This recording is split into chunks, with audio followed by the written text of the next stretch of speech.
درنو اوریدونکو سلامونه او وخت مو په خیر. اسمت الله صالح یم د پوهاوي د پودکاسټونو دا بحث مو یوې روغتیایي موضوع ته ځانګړی کړی دی. په دې خپرونه کې به ډاکټر فرید الله وایزي د نویو زیږېدلو ماشومانو د زیړي ناروغۍ پر زیاتوالي خبرې وکړي. ډاکټر صاحب سلام، وخت مو په خیر. خوښ یم چې د پوهاوي په یو بل پودکاسټ کې را سره یاست. ډاکټر صاحب په پیل کې که راته ووایاست چې په ماشومانو کې زیړی څه شی دی او ولې ډېر کله د زیږون له څو ورځو وروسته څرګندېږي؟ ډیره زیاته مننه صالح صاحب له ښکلې موضوع څخه چې دا ځل مو انتخاب کړې ده چې عبارت ده له نیونټل جنډیس څخه یا په ماشومانو یا نویو زیږېدلو ماشومانو کې د زیړي د مریضۍ څخه.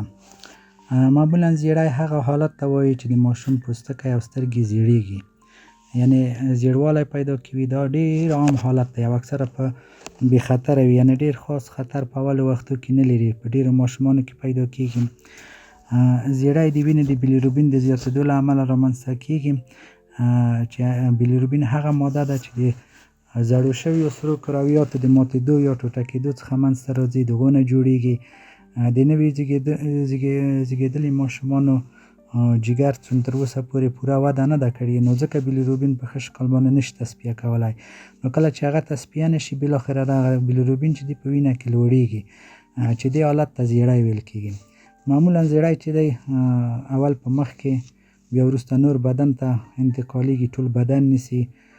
د سترګو سپین چې دی هغه پکې زیړېږي، د ماشوم خوب خرابېږي، ورو ورو د شیدو خوړل کموي، بالاخره تا شیدې نه خوري او په شدیدو حالاتو کې حتی ماشوم بې حالۍ حالت ته ځي، چې دا نو هغه حالت دی چې باید ماشوم په عاجل شکل روغتون ته ورسول شي.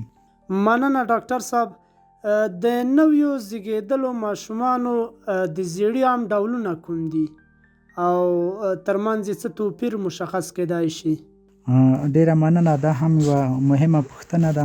زیړی په عام شکل باندې موږ په 5 برخو باندې ویشو یا په 5 شکلونو باندې تقسیموو، چې هغه اول موږ فیزیولوژیک زیړی دی.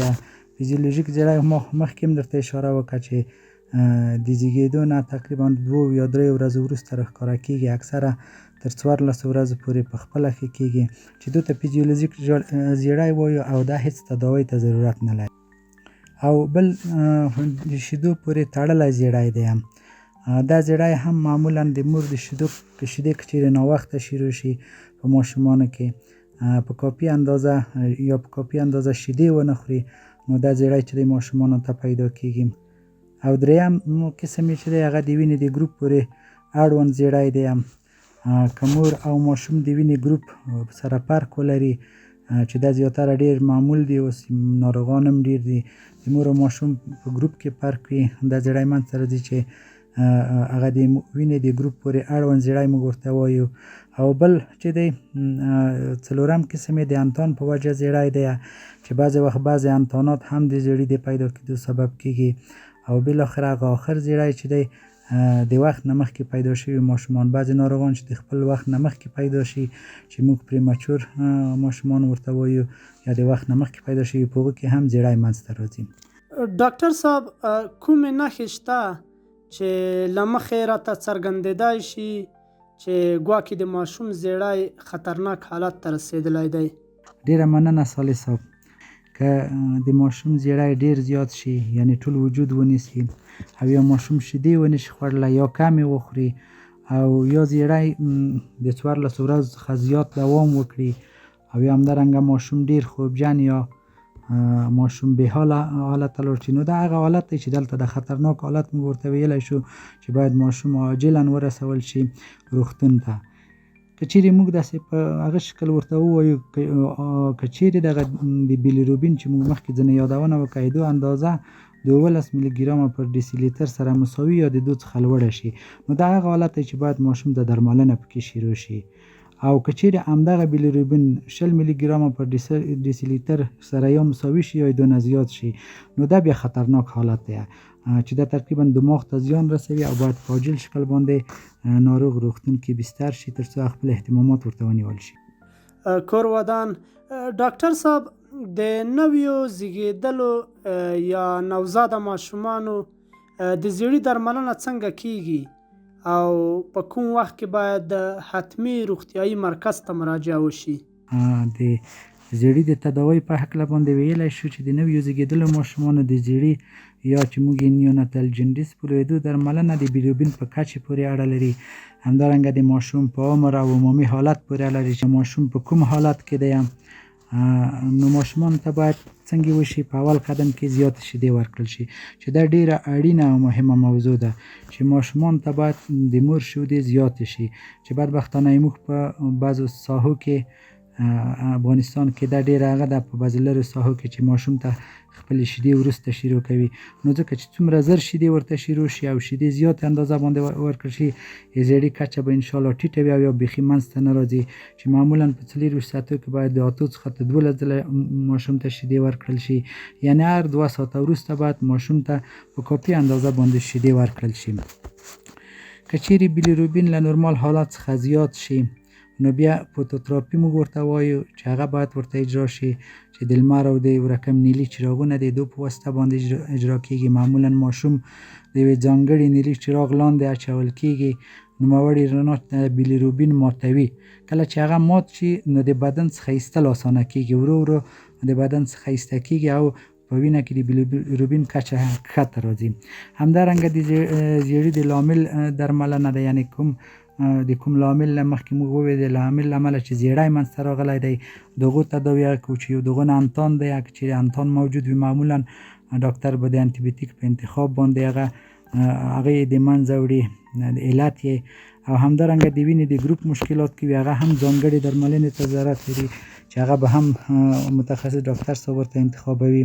د ضرورت په وخت کې که چیرې وینه ټوله ملوثه شوي یا بیلیروبین په ډیره زیات اندازه باندې لوړ شوي کېدای شي ټوله وینه ورته بدله شي چې هغه په شدید حالتو کې کېږي، د ماشوم وینه مکمله بدلیږي.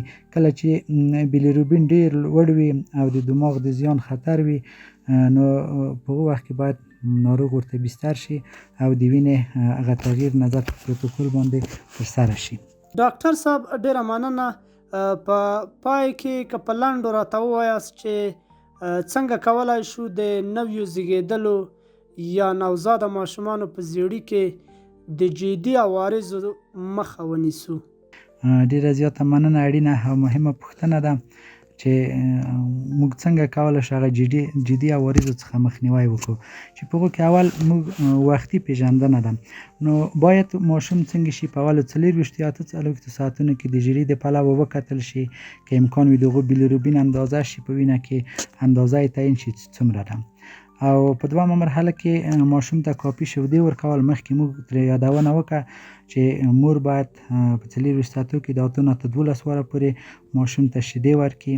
او درېیمه مسله چې ده په دې کې د خطر وړ ماشومانو ځانګړې درملنه ده. بعضې ماشومان چې د خطر وړ وي هغو ته باید ځانګړې پاملرنه وشي یا څارنه یې وشي چې اول په هغو کې هغه ماشومان چې د وخت نه مخکې پیدا شوي وي، هغه ماشومان چې د وینې د ګروپ مشکلات ولري، هغه ماشومان چې په لومړۍ ورځ یې زیړی پیدا کړی وي، او بالاخره هغه ماشومان چې وزن یې کم وي یا ناروغ وي دو ته باید ځانګړې پاملرنه وشي.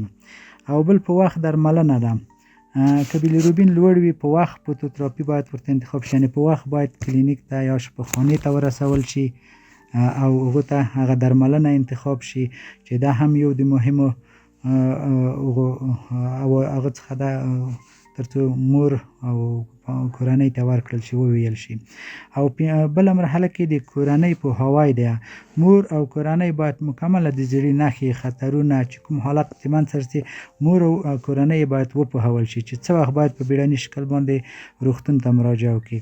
او په آخر قدم کې هغه منظم تعقیب دی. هغه ناروغان چې په زیړي باندې اخته وي او د روغتون څخه رخصت شي نو په هرو 2 یا 3 ورځو کې باید راوغوښتل شي او ځانګړي معاینات یې وشي تر څو هغه د مریض زیړی په ښه شکل باندې تعقیب شوی وي. ډیره مننه ډاکټر فرید الله وایزي چې د ورځني ژوند اړوند پر یوه مهمه موضوع را سره وغږېدی. کور مو ودان. ډیره زیاته مننه. له خپلې موضوع نه مو په دې هیله چې یو څه ترلاسه شوي وي. مننه. د پوهاوي درنو اوریدونکو له تاسو هم مننه چې باس مو تر پایه واورید. خپل نظرونه مو په کومنټ کې را سره شریک کړئ.